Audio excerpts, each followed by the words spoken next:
अस्सलाम वालेकुम ग्रेड 5। हम जो पिछले टॉपिक्स पढ़ चुके हैं उसमें है कलमे की इकसाम, इसम की इकसाम, इसमें मारफा की इकसाम, और आज का जो हमारा उन्वान है वो है फ़ेल और फ़ेल की इकसाम। तो हम लोगों ने फ़ेल के बारे में क्या पढ़ा था कि फ़ेल किसी न किसी काम करने को कहते हैं, और फ़ाइल काम करने वाले को कहते हैं, और मफ़ूल क्या होता है जिस पर काम का असर हो रहा हो वो मफ़ूल होता है। तो आज हमने फ़ेल की इकसाम के भी बारे में पढ़ना है। फ़ेल की कितनी इकसाम है? फ़ेल की 3 इकसाम है, फ़ेल माजी, फ़ेल हाल, फ़ेल मुस्तकबिल।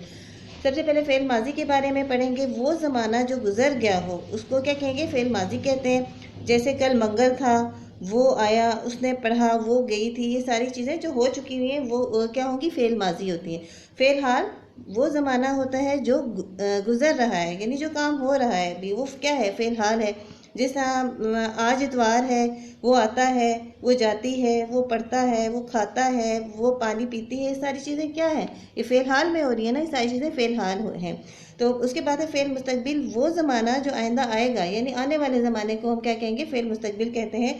जैसे कल हफ्ता था, नहीं सॉरी, जैसे कल इतवार होगा, या वो पढ़ेगा, वो आएगा, वो जाएगी, वो है ना, ये सारी चीज़ें फ़ेल मुस्तकबिल में आती हैं। और इसकी एक निशानी ये भी है कि जिसके आखिर में गा गी गया है वो फ़ेल मुस्तकबिल होता है। यानी जो भी आइंदा ज़माने में, फ्यूचर में जो भी चीज़ आने वाली है उसको फ़ेल मुस्तकबिल कहते हैं।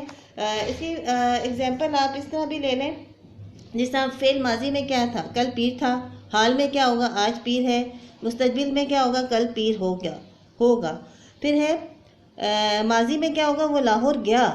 हाल में क्या होगा? वो लाहौर जा रहा है। और मुस्तकबिल में क्या होगा? वो लाहौर जाएगा। इसी तरह है कि ना, फ़ेल माजी में क्या होगा? अली कहानी पढ़ रहा था।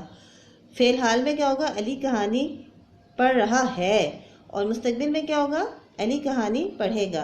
तो ये था आज का हमारा टॉपिक था फ़ेल। पहले आप लोगों ने फ़ेल की तारीफ़ लिखनी है, फिर फ़ेल की इकसाम लिखनी है, फिर इसी तरह जिस तरह मैंने लिखा हुआ है फ़ेल माजी, इसके आगे आपने फ़ेल माजी की हेडिंग देनी है और इसकी तारीफ़ एग्जांपल्स के साथ लिखनी है।